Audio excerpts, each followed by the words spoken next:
time, everybody. I'm gonna make a tier list for characters to play against Sombra. In this tier list, S tier means bully. This is gonna be the cyber bully. The cyber bully tier, this is the favorable, matchups. This is gonna be neutral, and this is gonna be not poggers, and then this one is gonna be RIP Sombra. Bastion, believe it or not, Bastion has long cooldowns for pretty much everything, is a very large target to hit with Virus. I'm gonna give him favorable matchup. It's pretty simple, honestly. You just you can Virus, bait out his shift because they're gonna want to damage reduce the Virus, but very often if you hack the Bastion while he's in turret form, that does enough damage per second to make the Bastion panic and actually take damage, even with the damage reduction that he does also have. For Cassidy, I'm gonna also give Cassidy favorable matchup because you can very easily dodge the nade and then double back on the duel and then just again. No, I'm gonna put Bastion on the very end of favorable matchups because he does do a lot of damage, and you rarely actually win the 1v1. If the Bastion has turret form, you lose. If the Bastion uses turret form, you can just book it. You can beeline it to him, you can kill him. That's the idea with that. Genji, very high in the favorable matchup. Not cyberbully level though, because hack being 1.5 seconds and no damage boost is very paying. If you hack his deflect and virus him, it's poggers. It's phenomenal, but it's not for the ones that I have in mind for cyberbully. Hanzo matchups is if you have an off angle on him, you can do some, but more often than not, it's not poggers. Junkrat, with the amount of spam that he has, also not that poggers. Surprisingly enough, you can't really engage on him until you already throw a second virus on him. Junkrat is actually surprisingly painful to play against. Same goes for Mei. Very close to Rip Sombra though. I might change this later, but for now, Mei is going to be on the very right side of not poggers. Pharah, we're going to put in neutral, because if Pharah gets close, she does do more damage, and Pharah more of an is in the skybox. It's very hard to get to her. She's going to be on the closest sector towards favorable matchups. Mercy, that's cyberbully. Straight up cyberbully moment. You can absolutely ravage her. Mercy is one of the only characters in the game that if you hack, the 1.5 seconds of hack means a lot to her. The reason for that is that every character in the game's cooldowns is above 1.5 seconds. So the way I view hack is that hack puts every ability that the character has on a 1.5 second cooldown. Just straight up cooldown. What that means is for characters like Ana, I think it's 13 seconds on the sleep dart. This is no positive gain. But for Mercy, her Guardian Angel is 1.5 seconds, which is 100% of her cooldown. If you hack a Mercy, that is the only character in the game where you actually put the ability on cooldown. And that's why it's very strong, because she does rely on being able to use Guardian Angel on 1.5 seconds cooldown. She relies on it. And if you take that away, then that means a lot. The other one in here, that's Zenyatta, way more. Zenyatta, mwah, big circle, straight up dies. Very poggers. I don't need to explain myself. We all know what this is about. Cyberbullying was with him in mind. Zenyatta does not have a Daijobu time. That dude is straight up, he's not having a good time. Up next, we have Reaper here. Yeah, no, Reaper counters Sombra now. Wraith, teleport to close distances. The shotguns, you can't 1v1 him. Even if he's low, you can't 1v1 him. And Virus does percentage-wise less damage to Reaper because he has a higher health pool. So for characters like Hanzo, Junkrat, Pharah, Genji, Mercy, where did you go? Oh, Mercy and Zen. Virus does 110 damage total to them, which is 55% of their total health pool. And percentage-wise, that is a big deal. That is a majority vote on their health being gone. But if you virus someone like Reaper or Mei, aside the fact that they have a cleanse, virus total amount of damage is less percentage-wise. It does less damage to them. You have to do more with your gun. So if virus does less damage percentage-wise to them, and your gun is, has to do more heavy lifting because of the bigger health pool, you have a lower chance of winning that. And straight up, self-healing with that on top, Reaper has an effective health pool of 275 in a 1v1. Soldier! Soldier's not poggers. Actually, surprisingly enough, Soldier, let's put him a little bit closer. Soldier is not poggers. His heal station is instantly activatable, and it counters virus. Soldier's heal station completely shuts down virus. Any amount of healing for virus shuts down the dive, because virus does not do that much damage per seconds wise. It's only 22.5, which Soldier's healing station actually out heals. Up next, Symmetra. I'd say neutral, because Symmetra doesn't have I don't know. It's a tough call. Your EMP can shut down the Symmetra, and Symmetra has no mobility, so it's very easy to land a virus on, but the turrets do hurt, and the orbs do hurt. The Sombra and the Symmetra both have, a very strong upside in the duel, but also a very strong negative in the duel. Not just in the 1v1, but, in a game, if they're against each other. EMP shuts down everything she has, but also the beam shuts down Sombra because you can't win that. Torb, surprisingly enough, Sombra actually has a very good time. Very close to neutral, but it's definitely in favorable matchups. Torb does not do much. His turret can get hacked while you're invisible, sure, but Torb is a very big circle. If you hit your shots, he does die. It's actually very easy because Torb doesn't have any like immediate mobility or a cleanse. So he does have a little bit of overhealing, but that's not armor, so you can just damage that through. I mean, the armor's after that, but Torb is a big circle. He's like Zenyatta. He has a higher survivability rate. It's in favorable matchups. Up next, we have Tracer. I think on the close end, the not poggers to neutral. No, I think on the very far end of neutral, I'd say. Because if you hack and she uses recall, I don't know, there's a whole script you can follow, but at the end of the day, it's about who can hit more shots. Sombra does more damage in her gun. Both can bait each other's abilities. Tracer can bait Sombra to use virus and then recall the virus. Tracer can chase your translocator, but Sombra's added lethality, if you're good mechanically, will win the Tracer duel very often. Like for me, I win almost the majority of Tracer 1v1s. And if not, you can translocate vertically. Tracer can't chase that. If you translocate to anything at a higher elevation that breaks a sightline, it's good. Actually, I'm gonna put Tracer in very left side of neutral. I might put her there later, if in the finalized version. Widowmaker, oh yeah. Even if Widowmaker gets pocketed, the fact that a Widowmaker standing still, if you virus and just headshot, dead. Even in Grandmaster, even in GM1 top 100, doesn't matter. Even if she's getting pocketed by Mercy, you can fucking dead. It's great. Ana, I'd say favorable matchups. Ana very often is fully scoped in, spam healing the front line in her team, but that does mean she's all the way in the back. And when she's all the way in the back, she can't really do much against you diving her. So if you unstealth virus immediately, shoot, she might nade, but the virus is 4 whole seconds. So unless Ana waits out the entire 4 seconds, she only heals the amount of damage that the virus is up until then done. But the virus still ticks afterwards. So it's actually a bad idea to hack Ana unless you can kill her before she would use her nade. So that's a very nice matchup in my opinion. Up next, Sombra. I mean, I feel like it's pretty self-explanatory to put Sombra in the neutral, right? Both have each other. It's about how you use your ability. The Sombra 1v1 is decided by who can take the least amount of damage from virus, I think. It's a good indicator of who's gonna win the 1v1. If Sombra uses Translocator to cleanse virus, immediately when the virus is hit, you more often than not have a better angle to then throw your virus. So what I usually do is I never throw my virus first unless I see the Sombra use her Translocator. Is it kind of like who hits virus first? No. Because if you hit virus, then you Translocate to just get away, and at the same time cleanse, you can just easily get chased. I don't know, it definitely is who takes the least amount of damage from virus. Ashe is the next DPS. Ashe is not poggers. More often than not, Ashe is getting hard pocketed by a Mercy, but the Mercy is Cyberbully level. Ashe is pretty much unkillable for you, and she can force a lot of cooldowns off of you, so that's unfortunate and upsetting.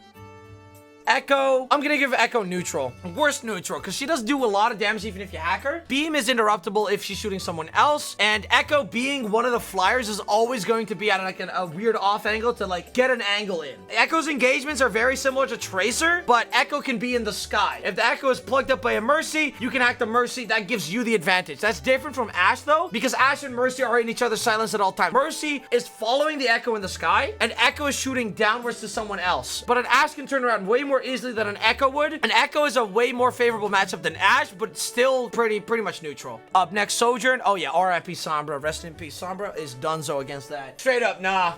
Nope. Sojourn gets pocketed. It is completely unstoppable. Sojourn is probably one of the harder counters in the game against a Sombra. If you have a Reaper Sojourn, you swap off Sombra. It's straight up not doable.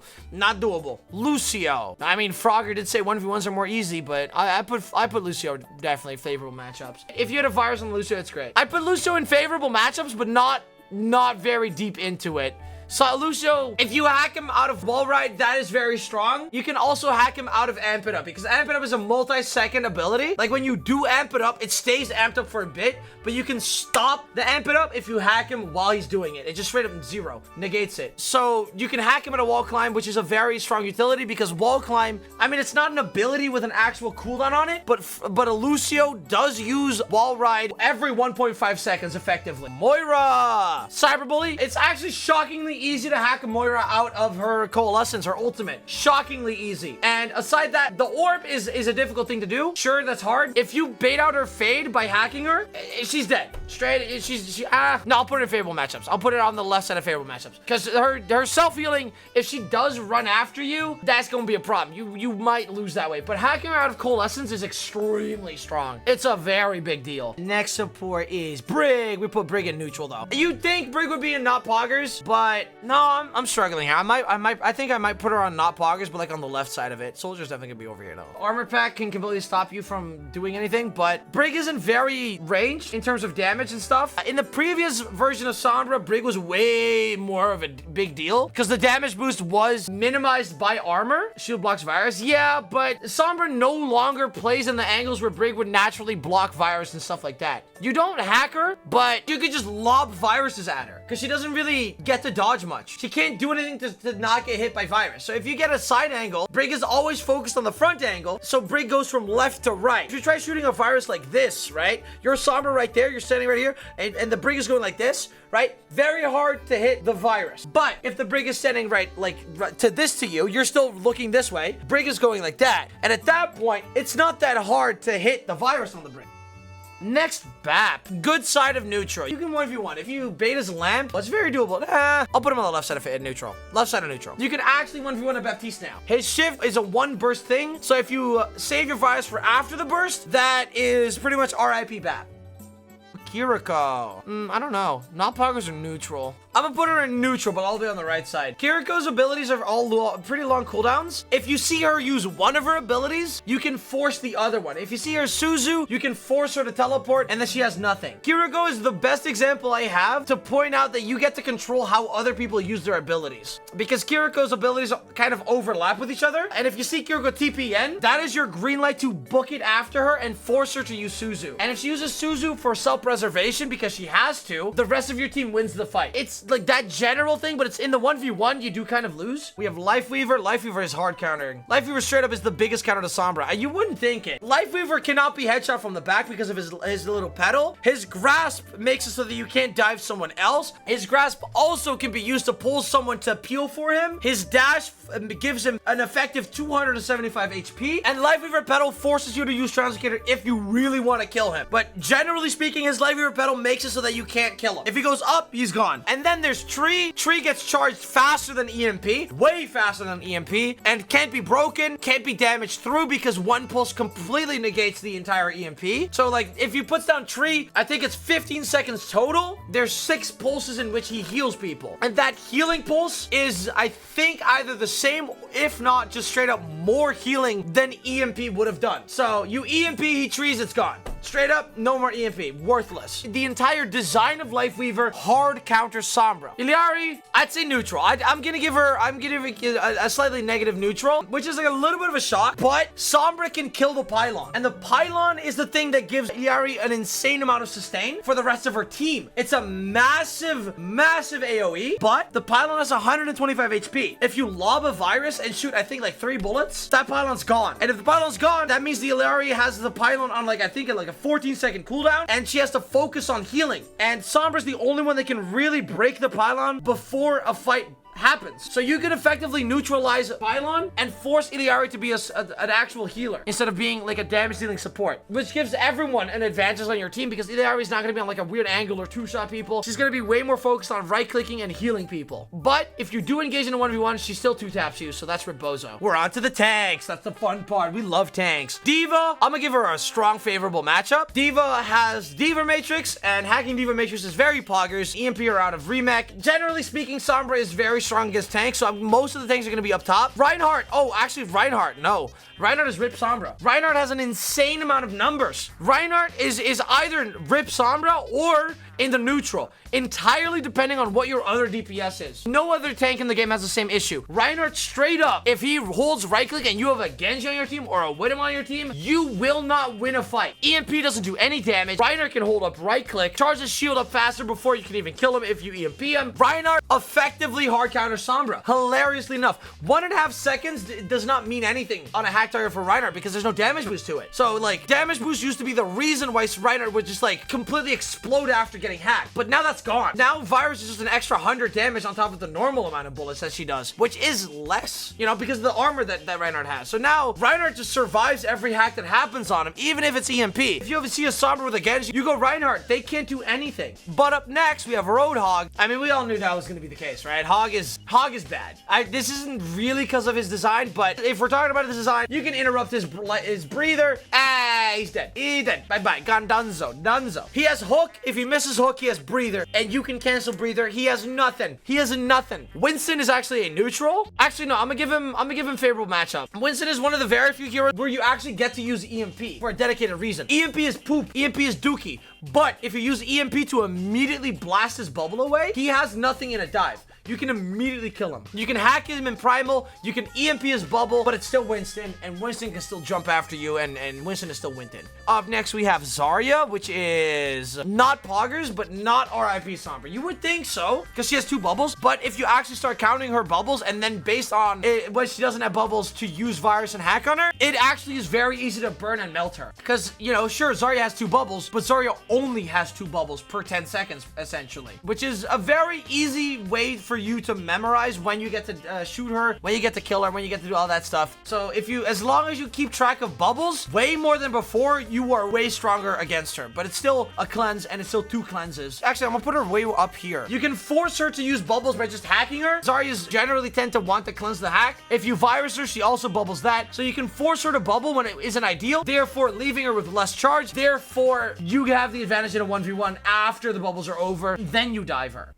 Orisa. I'm gonna put it on the back end of not Poggers, actually. If you hack her out of the javelin spear or spin, that leaves her with nothing. So the only cooldown you have to worry about to the same capacity as Kiriko with her cleanses and Zarya with her bubbles is her having shift or not. If she uses her spin without her gold, then you hack her, you shoot her. But generally speaking, she's really easy to hit with virus. She doesn't have a shield to break. You can interrupt her ultimate. It's very nice overall, but Orisa having her shift against you, you lose. Doomfist, I'd say favorable matchups with kind of the back end of it, because Doomfist can chase you. So if the Doomfist is a very aggressive Doomfist, that can force you to play more carefully, because Doomfist can very much chase you. And hack doesn't really matter as much anymore, because it's only a 1.5 seconds. So hack isn't a lethal ability against the Doomfist anymore, and Doomfist can now chase a Sombra after she uses Translocator. So you gotta be really careful. Up next, Ball. I'm gonna give it favorable matchups, and then the front end of favorable matchups. Ball, definitely easy matchup. We all know why. Ball goes out of ball form if you hack him, but he does have a lot of numbers.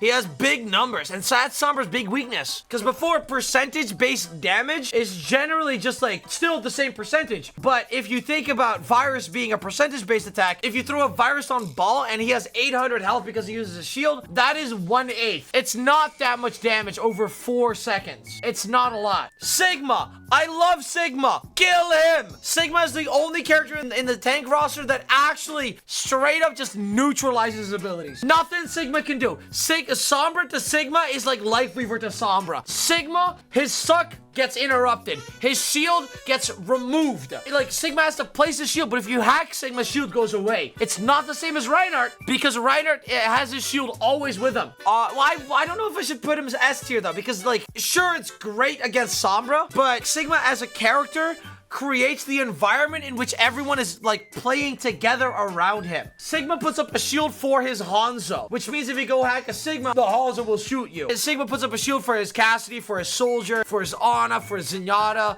for his Illari, for his Kiriko, for all of his characters in the team. And because of that, that makes it less of a favorable matchup. Like, unlike Roadhog goes up on his own little adventure, he gets shut down. A frontline Roadhog is like the thing he has to do, and at that point you can still shoot him and then still cyberbully him. Sigma creates the environment in which everyone else in his team makes everything for Sombra more difficult. Junker Queen, middle neutral. Junker Queen, honestly, she doesn't have any utility. Like, sure, she has Shout, and her ultimate is interruptible, but it doesn't happen as often as you would think it do. But overall, Junker Queen is just like, she's just a Roadhog. Essentially, she's just essentially a Roadhog without a hook. She just does the same amount of type of stuff, but she's better than Roadhog, so she's just neutral. Honestly, she's about as neutral as it gets to me. And then Ramatra, bada bing, bada boom, the last one, favorable matchups. Barely has any range. I'll put him next to Winston. Ramatra, for sure, I definitely want to say favorable matchups. He has no range, and his block is hackable. Like, on paper, 1.5 seconds of ability lockout doesn't mean much, but when Ramatra blocks, that is when he needs to block. He needs to.